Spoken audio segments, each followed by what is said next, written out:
Hello, and welcome back to the Learning Circuit. I'm Karen, and today we're going to learn about analog to digital converters.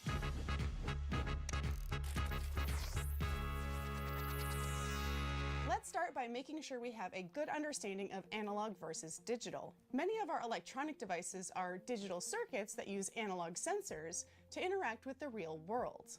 These analog sensors provide a signal that can register any value between 0 volts and a given maximum voltage like 5 volts or 9 volts. Digital signals are expressed in binary. As we've learned before, binary is a series of ones and zeros, with each number place counting up to 1 and then rounding over. We can compare digital to a light switch, turning the light either on or off, whereas analog would be like a dimmer switch, able to set the light level to any brightness between its maximum and off. However, digital signals are not limited to just on and off. Digital devices are often capable of counting to multiple places in binary.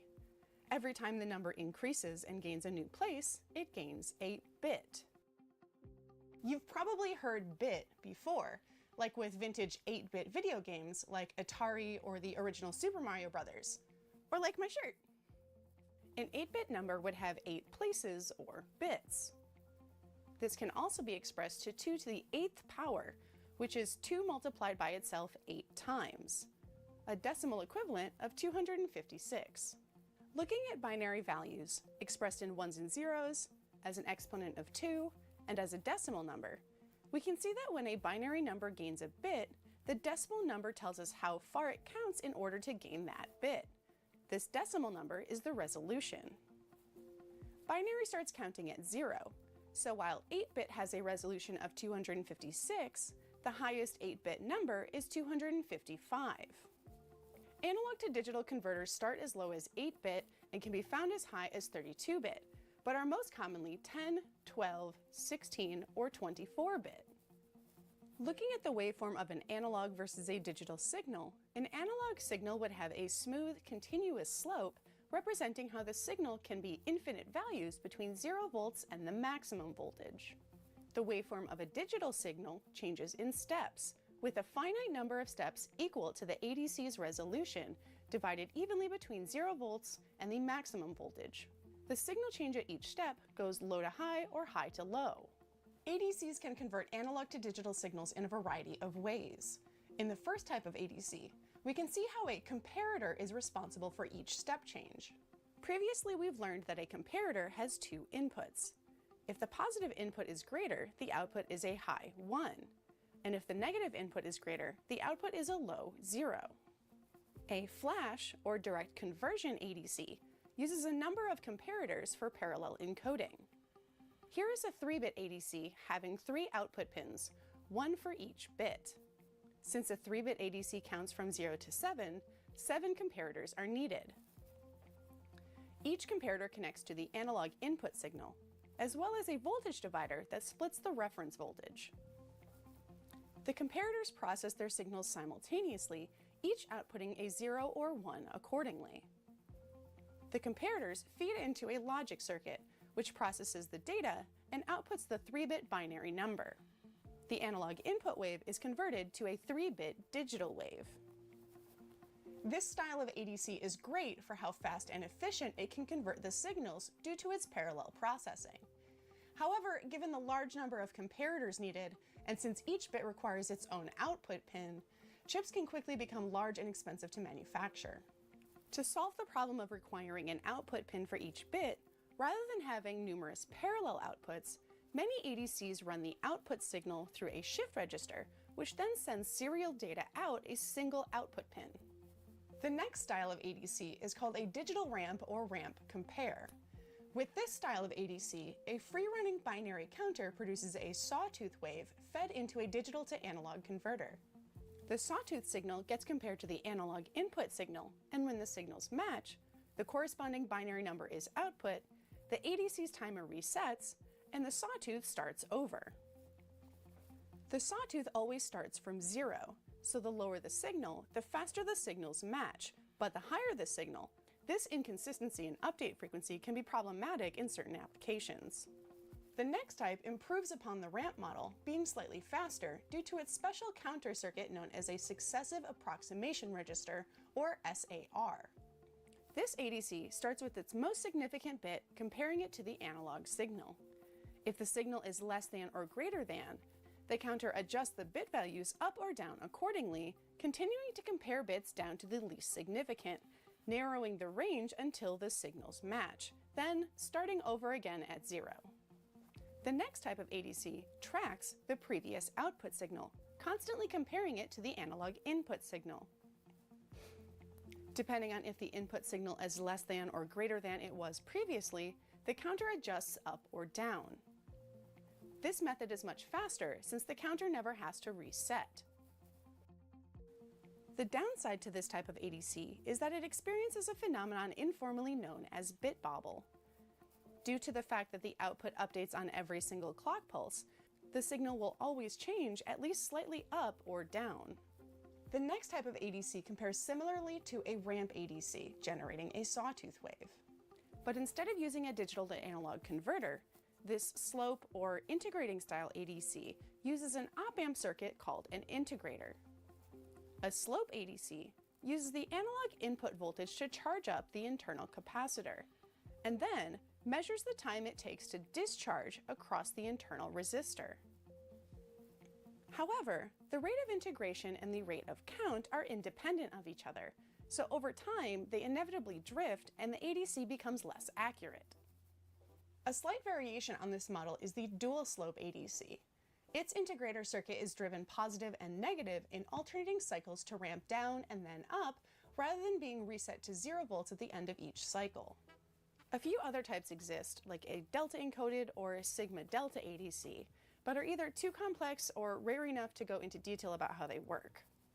How the ADC processes signals will affect its step recovery time, an important factor to consider when selecting an ADC. Step recovery is a measure of how quickly an ADC changes its output to match a large, sudden change in the analog input. When choosing an ADC, you'll also want to pay attention to resolution. I mentioned before that ADCs most commonly are 10, 12, 16, or 24-bit. Note here the resolution differences between those chips. The more bits, the higher the resolution, the more accurate the signal conversion. Think of it like video resolution. In full resolution, this video is 1920 by 1080 pixels, or 1080p. Changing the video resolution down to 720p, for the video to be clear, it gets smaller. But zoomed in, you can see the quality looks degraded. Let's make it even more pronounced and change the resolution to 240p. Blech! That looks horrible. Look at all those pixels. To make the video look clear, look how small I would have to get. High resolution is definitely better. Hey, let me out of here! Another factor to consider is sample rate. The sample rate is the frequency at which the ADC converts signals and outputs a new binary number. Sample frequency is measured in hertz and can be found in the datasheet, sometimes labeled as clock frequency. For applications with slow changing signals, a low or slow sample frequency would be sufficient, like measuring how much water is in a rain gauge. However, with signals that change rapidly, like audio frequency signals that vary several thousand times per second, the converter needs to be considerably faster. The input signal frequency must not surpass what is called the Nyquist frequency. This is typically about half the sample rate. If the input signal frequency is too great, an effect called aliasing may occur. As you can see, this sample rate isn't fast enough to reflect an accurate analog to digital conversion. Ideally, the digital and analog waves should look alike. Analog to digital converters are commonly used in processing audio, such as in music recording, as well as in many scientific instruments, such as those that use radar or measure temperature, pressure, pH, or light intensity. How else can you think of using an ADC? Or do you already know because you've used one in a project? Maybe you've used one you didn't even realize it. Keep a lookout for my next video where I show one way to use an ADC. I'll tell you a secret. There's one in an Arduino! As always, if you have any questions or comments about what we learned in this video, you can find me, Maker Karen, on the Element 14 community on element14.com/the learning circuit. Happy learning!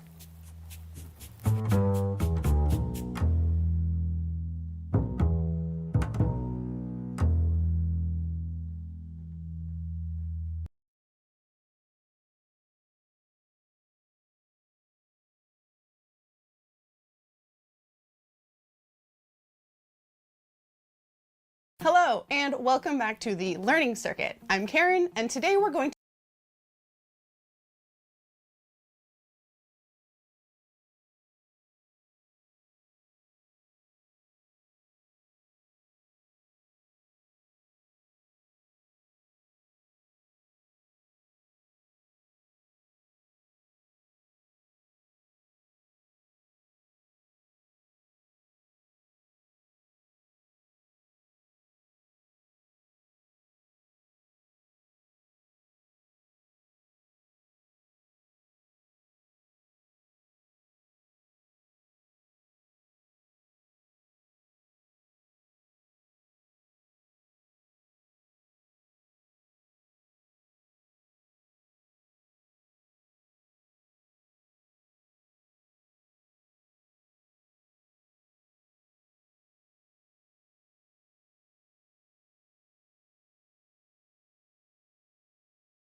Holy shit! All right, partner, we gotta keep a lookout for that receptacle that we need to fill with Glorkon DNA. It's gotta be around here somewhere.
All right, that's it. That's all the power babies. Okay, Jesus good. Christ, they're using that okay, cauldron so receptacle what on do we do next? power Coming after babies. your fucking ass.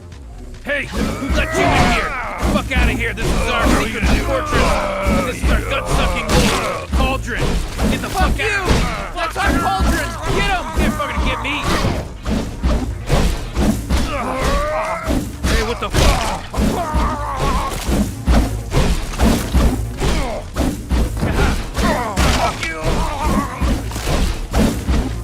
Hey, I'm gonna alert the guards.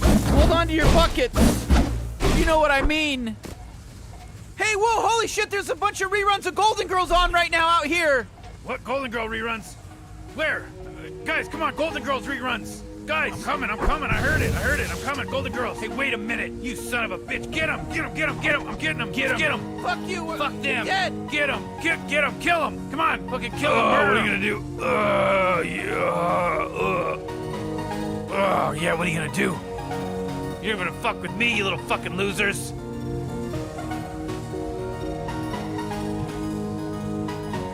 Hey, get over here, you son of a bitch. I'm gonna fuck you up. Oh, yeah, what are you gonna do?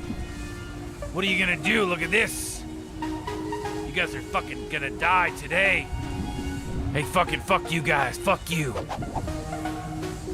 You're gonna fuck with me, you little fucking losers.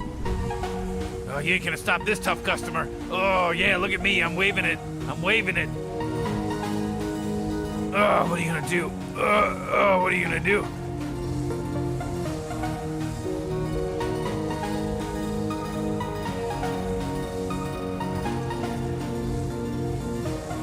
Come here, you stupid bitch. Oh, yeah, what are you gonna do? What are you gonna do, you little pussy penis? Oh, yeah, look at my little butthole. Yeah, you like my little butthole?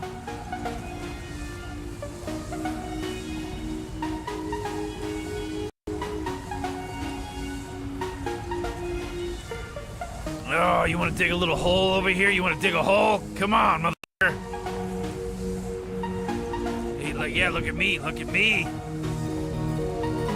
What are you gonna do? Look at this. Oh, yeah, look at my little butthole. Yeah, you like my little butthole?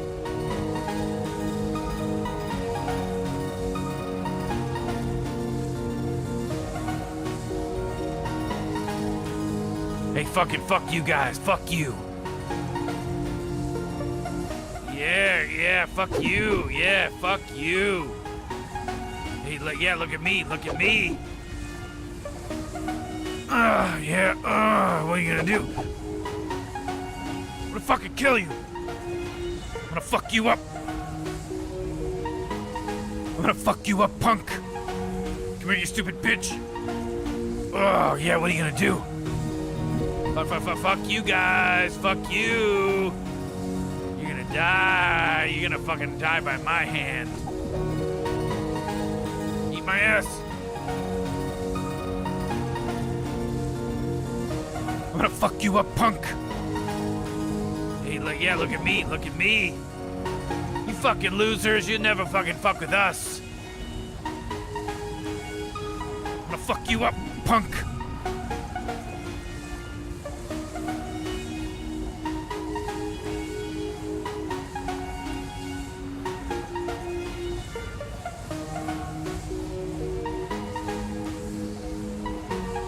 Can't hurt me. Oh, you want to dig a little hole over here? You want to dig a hole? Come on, motherfucker. I'm gonna fucking kill you. Hey, yeah, look at me. Hey, fucking fuck you guys. Fuck you. I'm gonna fuck you up, punk. What are you gonna do? Penis.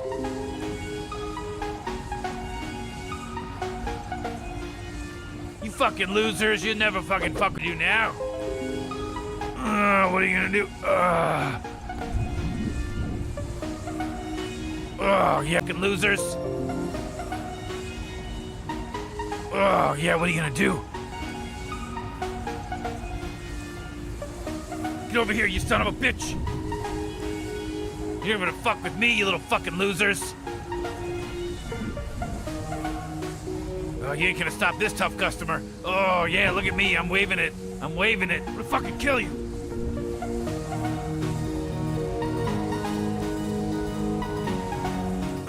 Yeah, what are you gonna do? Fuck you guys. Fuck you. You guys are fucking gonna die today.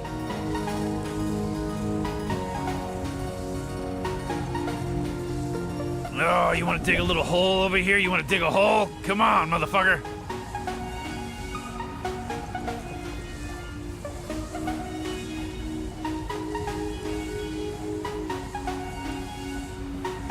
Fuck you guys. Fuck you.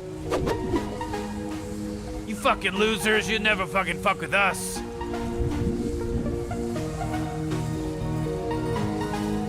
gonna fuck you up. What are you gonna do, you little pussy penis?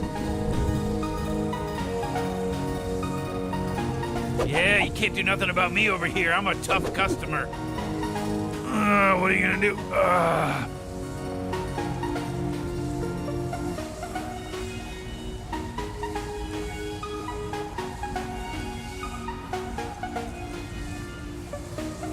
You're gonna die. You're gonna fucking die by my hand. You fucking losers. You never fucking fuck with us. You guys are fucking gonna die today.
This will be yet another episode of Basic Arduino Modules.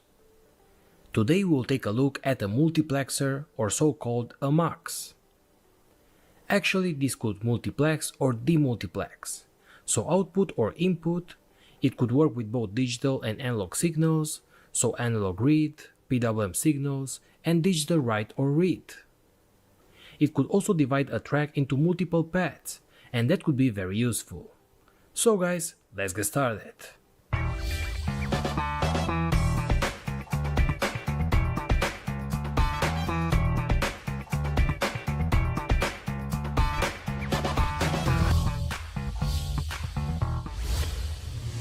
PCBWay is creating high-quality PCBs for prototyping and for very low cost, so everyone could use their services. So don't hesitate, and for only $5, order your PCBs in just a couple of minutes and improve your projects. I've used their services for years, and the PCBs are just as I wanted them to be. The finished surface is perfect. The solder mask as well. The size, the vias, and the markings are precise. You can select all sorts of settings, starting from the thickness and the color, up to the gold finish for the better conductivity, the copper thickness for more current, and other specific settings. So check PCBWay.com for PCBs and other services, such as CNC metal engraving, 3D printing services, and mold injected parts, so you could make the entire project at the same time.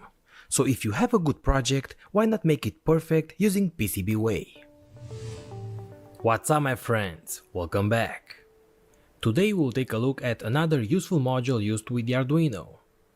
This is not an ADC, is not a DAC or other type of sensor. This time we will use a module called a MUX or multiplexer. This module is very useful when you want to use more inputs or outputs than the Arduino has. So let me tell you why with a real life example. So the Arduino Uno has 14 digital inputs or outputs and 6 analog inputs. So what if your project needs more than that? That's exactly what happened with my version of the Arduino based multimeter. This is the old circuit of that project, and if you haven't seen it, please check it out because it's very interesting. And these are all the pins of my microcontroller, and they are all used in different parts of the circuit as inputs or outputs. I want to remove these two slide switches because they are too big for my PCB. They don't work very well and they are still controlled manually. But I want to make my multimeter to be able to digitally change between the modes and not have to slide any switch. And for that, thanks to your feedback, I want to use SSRs, or solid state relays. Basically, this multimeter has two main inputs, the negative probe and the positive probe, just as any other multimeter. But on the circuit we have a block for measuring the voltage, another one for measuring resistance, one for the current, and so on. And the input for these blocks can be connected together, so we can connect the positive probe to all the blocks at the same time. Because the voltage part will work with up to 60 volts, but the resistance part, for example, works at digital value of 5 volts, so they can't be connected together. And the current mode, for example, is basically a short circuit to the current measurement module, so this block can't be connected to the voltage mode neither. That's why we have the sliding switch. This is in charge of switching the positive input between these modes. But this is done mechanically by sliding the switch. I want to make it digital. Basically, I want to add a few solid state relays, one for each mode. And to enable or disable these relays, we need signals from the Arduino. But as I've shown you before, all my analog and the digital pins are already in use. I only have 3 left. But I need more than 5, so how can we get that? Well, we use a MUX IC. With a MUX module like this one with the CD74 HC4067 IC, we can control 16 outputs or inputs using 4 control pins from the Arduino. So we lose 4 pins, but we get 16, so we can have 12 extra pins. So let me tell you how this works. I connect the MUX to the Arduino and some output pins to each of the SSRs. By sending a 001, I activate the first output.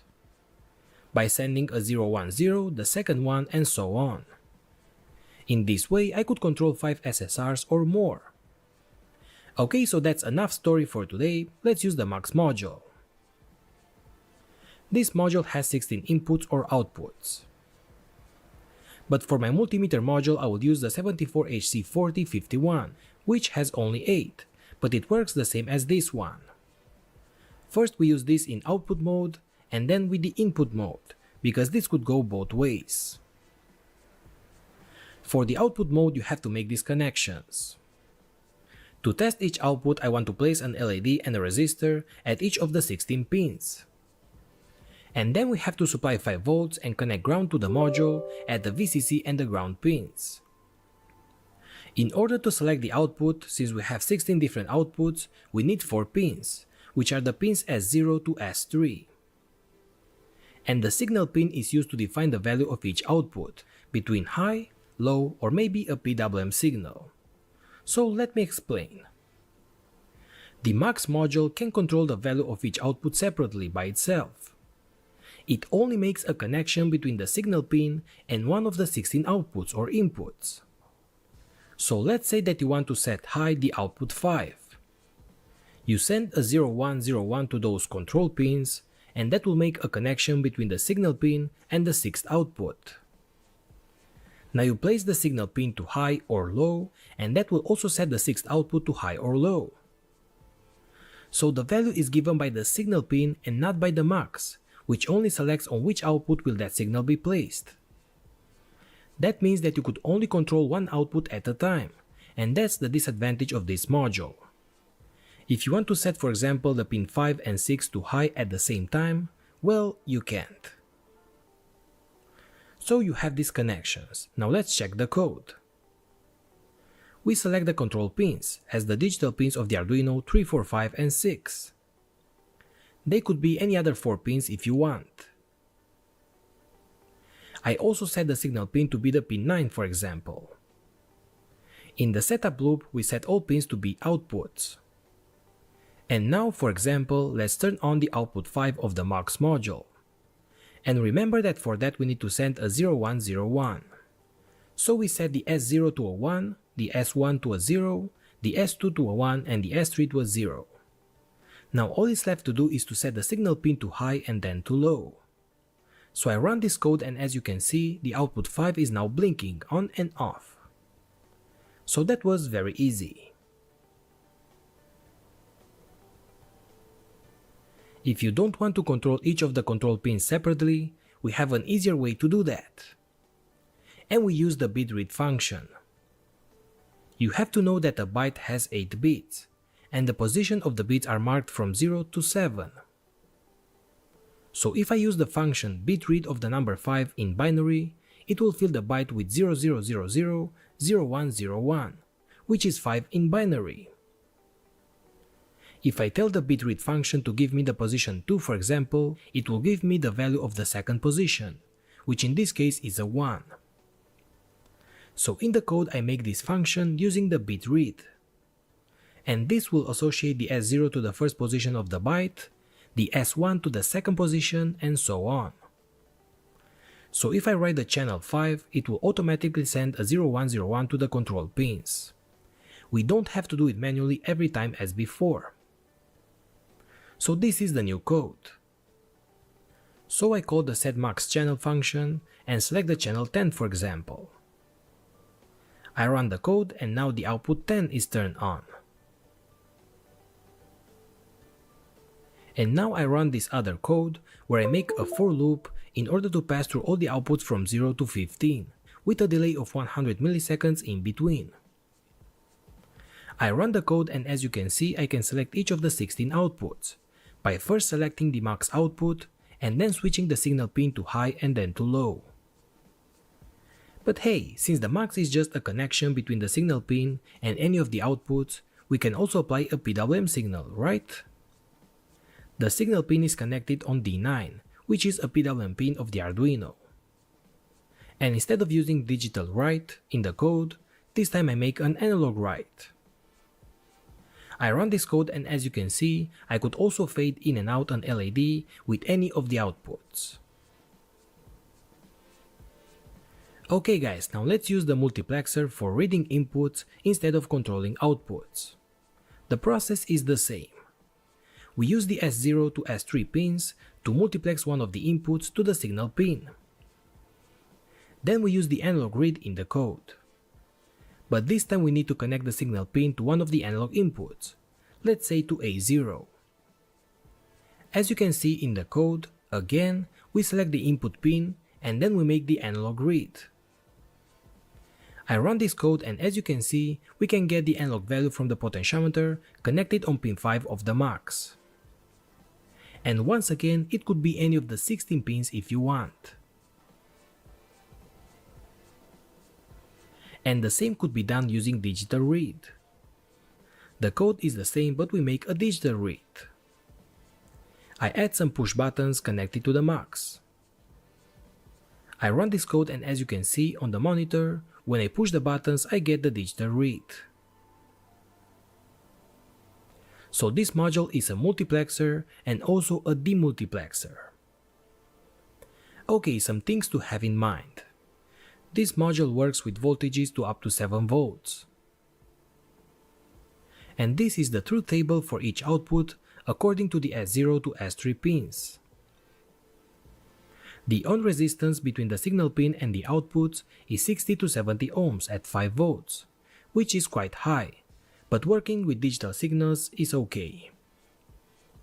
Also, the propagation delay between the switch in and out is of around 90 nanoseconds, and the turn on delay could be up to 375 nanoseconds as well, so that might limit your frequency. So guys, that's how you could multiplex your inputs and outputs for both digital and analog signals. I've actually bought a bunch of these modules to use with a lot of capacitive sensors for a future project. I want to be able to create a grid of capacitive sensors, and reading the columns and the rows with a simple Arduino is impossible. I need a lot of inputs, and that's why I will use maxes. But you could now use these to read values from LDRs, for example, from a lot of push buttons, control a lot of LEDs and other stuff, and in general increase the pinout of your microcontroller. Have in mind the max has its limitations, the bad one being that you could only select one channel at a time. So stay tuned for my new version of the multimeter using relays and these mugs. I hope that it will work, and I also hope that you have learned something new. If so, consider giving me a like or comment below. Thanks again and see you later, guys. Hey, so one more video that ends, I hope that you like it. Okay, so listen, if you want to buy my merch, my t-shirts, you have the links below for my shop, and I promise that I will make more designs. And also maybe you would comment below which one you like more and what more designs you would like to see, because in that way I could start designing them and post my new t-shirts. So thank you for all the support, and I'll see you in the next video.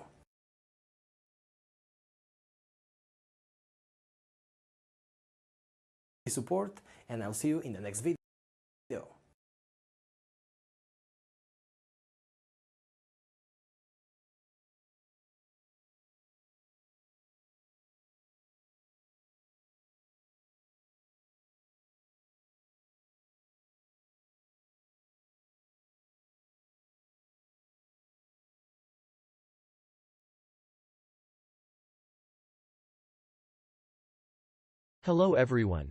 Today, we will learn how to convert a PWM signal, that is, pulse width modulation signal, to a real analog signal. Generally, RC filters are used, and I will explain the details on how to select the values of each components on what criteria. I will also evaluate the result through actual measurements and analysis in the time and frequency domain respectively. These widely used boards, the Arduino Uno and D1 Mini, both provides a function called analog write. But unlike the name of this function, it actually generates a PWM signal, instead of an analog signal. On average, it can approximate the voltage level of an analog signal, but there are some cases where this digital signal cannot be used directly. Let's briefly take a review of the PWM signal. The PWM signal adjusts the average voltage level with the duty cycle of the pulse. For example, if the duty cycle is 25%, that is, high level is output for 25% of the entire cycle, it can be transferred to an analog signal of 1/4 of VCC, using a low-pass filter. There are various types of low-pass filters, and the filters showing here are some of them using discrete passive elements. The frequency response for each filter, as you can see, have low pass characteristics, attenuating high-frequency components. This table is a summary of each filter's transfer function, frequency gain, cutoff frequency and step response. For LC filter and RLC filter, the term resonance frequency is used more generally. This indicates the frequency at which resonance occurs due to energy transfer between L and C. Among these filter types, we will take a closer look at the most commonly used RC filter. If we filter the PWM signal using RC filter, a waveform might look like this. Voltage increasing during the high period of the PWM signal, and decreasing during the low period of the PWM signal. In order to make this filtered signal more DC volt-likely, we need to reduce the peak magnitude of this signal. But how small do we need to make this magnitude? Making this peak magnitude smaller, the settling time will get longer, which for some applications will not be favorable. Also, the values of the components will increase. So I suggest an RC filter which makes this peak magnitude just smaller than a 1 lsb voltage. 1 lsb voltage is the expected amount of voltage change, when we change the PWM step by 1. This represents to 19.5 mV for Arduino Uno. In order to determine the values of R and C based on this condition, we need prior knowledge of several things. First, VPWM, the high-level voltage value of the PWM signal.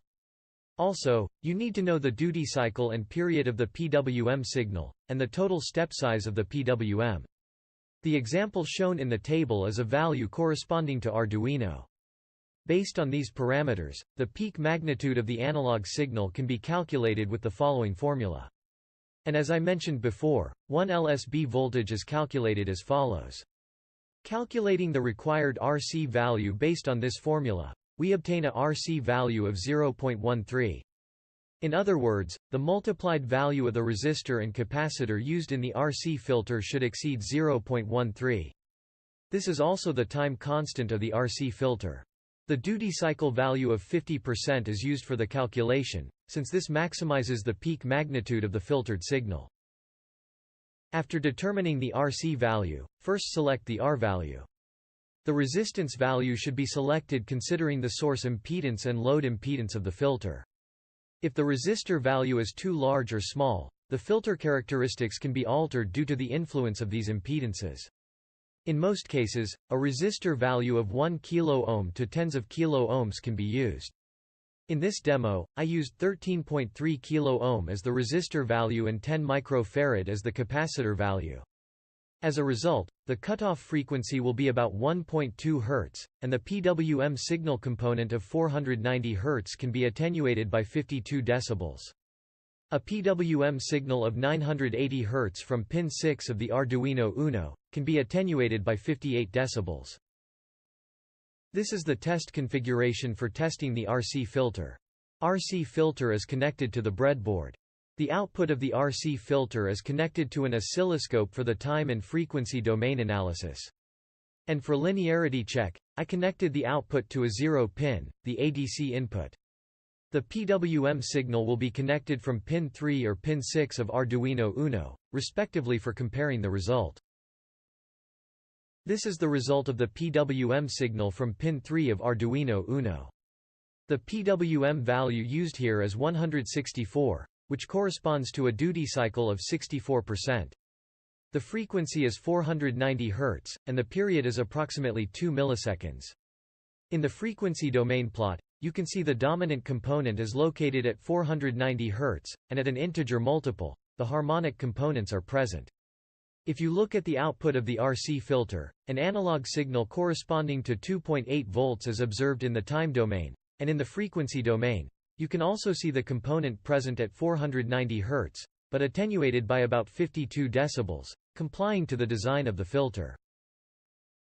The output of pin 6 has 980 Hz frequency, as you can see in the frequency domain. After filtering, the 980 Hz component can be seen to be attenuated by 58 dB. You can see that a cleaner analog output can be obtained by using a PWM signal having a higher frequency. Let's look at the linearity of the analog signal. In the figure on the left, the relationship between the PWM value and the analog signal is represented by a straight line, in other words, it has linear relationship. Also, if you look at the differential nonlinearity, it does not exceed 1 lsb, so the design of the RC filter seems to be well done. For the integral nonlinearity, however, the accumulated error increases as the PWM value increases, and does exceed a 1 lsb error, which can be easily compensated by multiplying a small amount of value before applying the PWM value. Now let's look at the linearity of the 980 Hz PWM signal from pin 6. As you can see, the PWM and analog values are very linear as shown in the left figure. Also, notice that all the nonlinearity error does not exceed 1 lsb.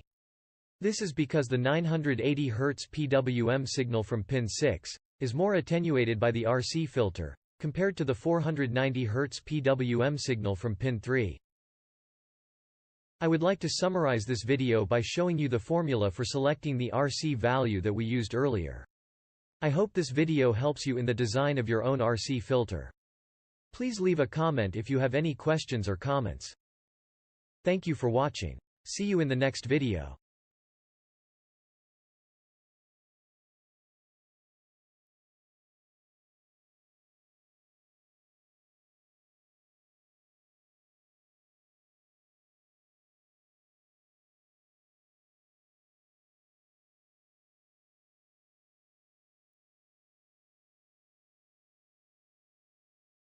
Hello everyone.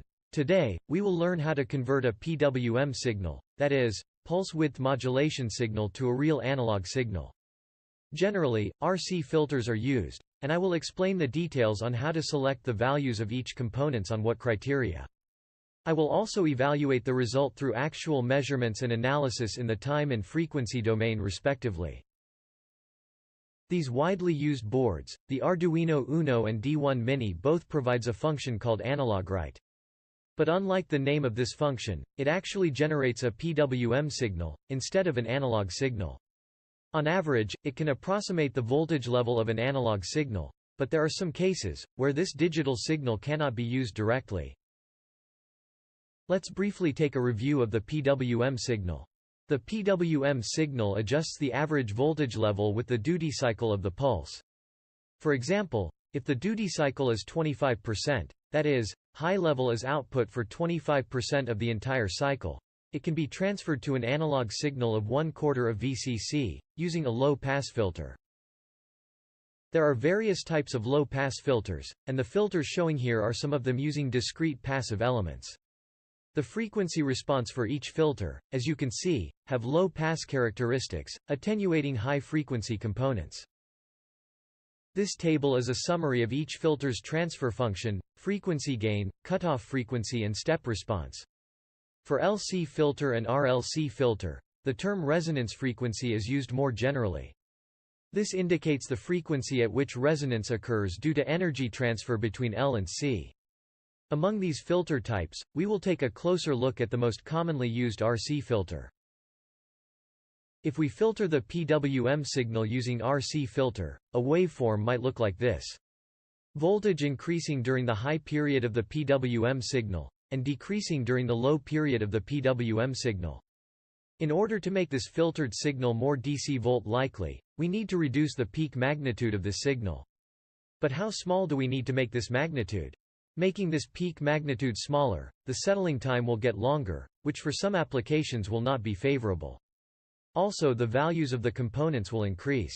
So I suggest an RC filter which makes this peak magnitude just smaller than a 1 lsb voltage.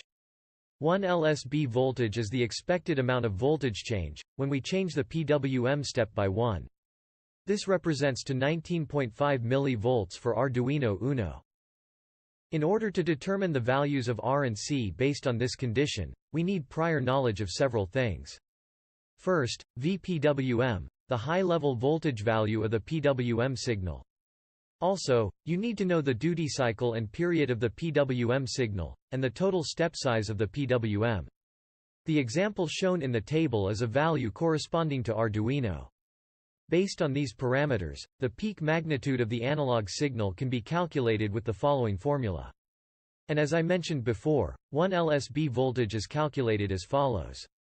Calculating the required RC value based on this formula, we obtain a RC value of 0.13. In other words, the multiplied value of the resistor and capacitor used in the RC filter should exceed 0.13. This is also the time constant of the RC filter. The duty cycle value of 50% is used for the calculation, since this maximizes the peak magnitude of the filtered signal. After determining the RC value, magnitude of value of the resistor of LS will not be favorable.